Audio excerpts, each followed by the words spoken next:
Good morning. This is product attorney Jason Oakes, and this is your Wyoming Health Watch, October 22nd, 2019. We're doing a podcast this morning on something relatively unique. It is regarding the Juul vaping crisis that we're seeing all over the country, but more so, it's what the school districts in certain parts of our country are doing to fight back. And I think this will be very informative and very enlightening to a lot of parents out there who are concerned about this in their children's schools and who are seeing this epidemic just explode amongst their communities and across the country. I've blogged about this before. I've also done some previous podcasts on the vaping crisis, and as of 2 weeks ago, the CDC had reported 18 deaths from the lung disease that they're starting to see that these vaping devices are causing. That number, sadly, is now 21 individuals as of this morning. At about 2 weeks ago, there was over 800 cases that had been reported involving children that had been sickened as a result of these vaping devices. And again, sadly, as of this morning, there were over 1,000 that has now been reported to the CDC. So this number continues to grow in spite of whatever efforts are being done. That will hopefully over time show that it's curbing this epidemic, but so far it is not having any impact at this time. We have seen a lot of legislation go into effect. I believe Massachusetts just banned all vaping just this past week. Juul has announced that they would be removing their flavored pods. So there's a whole host of things going on. There's a lot of attention on it right now, but the bottom line is the product contains nicotine.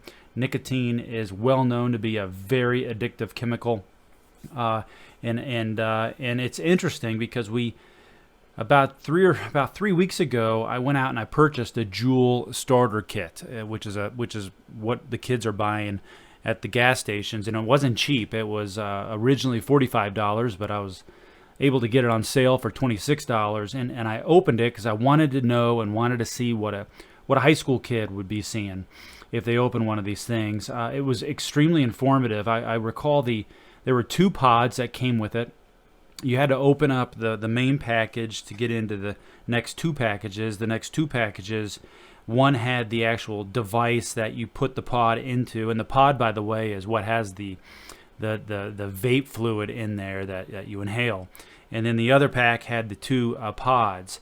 The pods were peppermint flavor and tobacco flavor, and I will tell you that the peppermint flavor one smelled just like those peppermint mints you see, walking out of a restaurant. It smelled just like those. It was a very nice, pleasant smell, and it wasn't a smell that would have tipped off suspicion whatsoever if you had walked by a kid and you would have thought they had a peppermint in their mouth.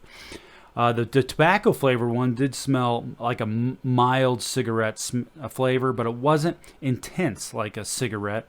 But it was mild. If you put it up to your nose, you could definitely sense it, but otherwise it really didn't have much smell at all. In any event, I urge you to take a look at the video. I also did the podcast. You can go to wyominghealthwatch.com and access both the video and the podcast. One thing that we learned is when we opened the pod pack, it did say on the back in small lettering that 1 pod was equal to 1 pack of cigarettes. I had to go and figure out how many cigarettes were in a pack. I'm obviously not a smoker, and there are 20 cigarettes in a pack. And this little teeny tiny pod that looked like a miniature thumb drive is equivalent to smoking an entire pack. And I will tell you, given what research I've been able to do online about the fact that these pods, they don't burn your throat when you inhale them. They actually it's a very easy inhalation. There's a nice taste if you're doing one of the flavor ones. You can imagine how quickly a child, a high school student, could go through one of these pods having no clue that they just smoked a cigarette. Smoked 20 cigarettes. And having also ingested all that nicotine, which is a highly addictive chemical. In any event, I want to get back to the purpose of the podcast today, which is what are the schools doing? We're seeing schools having a huge issue all over the country on this matter, and what they're having to do is they're having to, in some cases, hire extra security to monitor this problem in the boys and girls bathrooms. They're having to go through lockers to see if they can find these devices. These devices are not obvious unless you know what you're looking for. And if you watch my video, you're going to see what these things look like. They are not suspicious in the least. You wouldn't even notice them unless you knew what you were looking for. A lot of schools have had to remove the door stalls for in the bathrooms because that's been one of the favorite places for people to vape. Others have installed security cameras, and then the significant area is the lack of productivity that the schools are having, because teachers, instead of teaching kids, are having to discipline kids, are having to interrupt class because somebody's got some vape device that needs to be confiscated. All sorts of things in that regard that are decreasing productivity and ultimately reducing the quality time for education for our kids. And so the schools have fought back, and I'm impressed with what they're doing. There have been a number of school districts, approximately half a dozen school districts around the country, that have filed lawsuits against Juul, arguing that they have created a public nuisance, that they're responsible for the lost productivity. And these school districts are seeking to hold Juul accountable for that lost productivity, recover money for the lost productivity, and also recover money moving forward to help remove and eliminate and if anything else, just slow down this epidemic. It's going to be interesting how these cases proceed. I think one of the critical things that have happened in the past that make these lawsuits likely to be successful is the opioid litigation. And my firm's been very involved in the opioid litigation. We represent counties and cities across 4 Rocky Mountain states. And that the first lawsuit that actually was tried before a judge in Oklahoma State Court. Most everybody settled the case, and the only one remaining was Johnson & Johnson. That judge found Johnson & Johnson responsible for contributing to the opioid epidemic and ordered them to pay $572 million. That was enormous finding and an enormous verdict, not just in the opioid litigation, but in this litigation where the school districts are going forward, holding Juul accountable, because it was the first case that found that a company could be held liable for a public nuisance. And public nuisance is a rarely used cause of action. It's one that argues that you've brought to the community an item, an event, a product, all of the above, that has caused widespread problems and chaos. And it's rarely used. You usually see it in law school. You learn about the guy with the pig farm who dirties the community, and the smell just bothers people all throughout the neighborhood, and they bring a lawsuit against the pig farmer.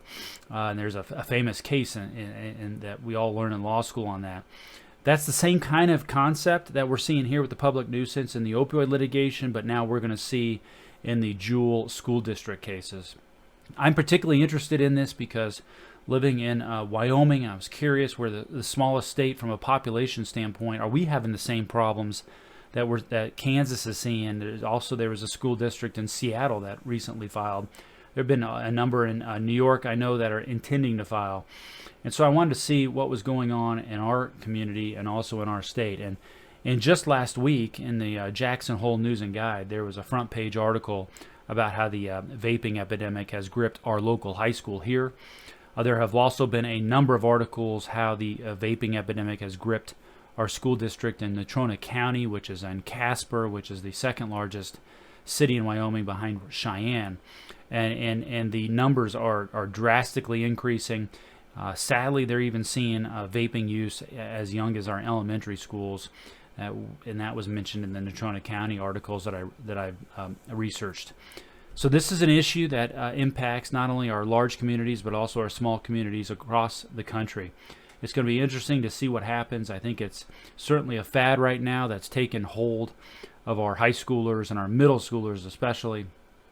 It's an easy thing to conceal.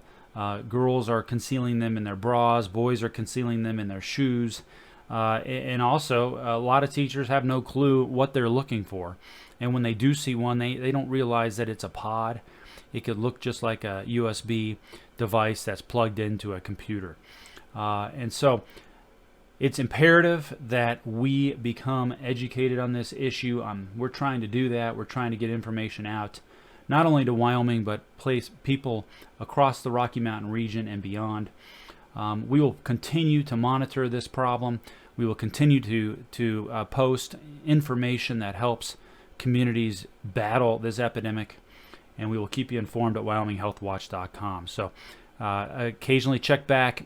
Please email me if you have any questions. I look at every email that comes through wyominghealthwatch.com, and I'll happily provide you whatever information we have concerning the epidemic, concerning the Juul devices, concerning the nicotine, and what we've learned in the science so far.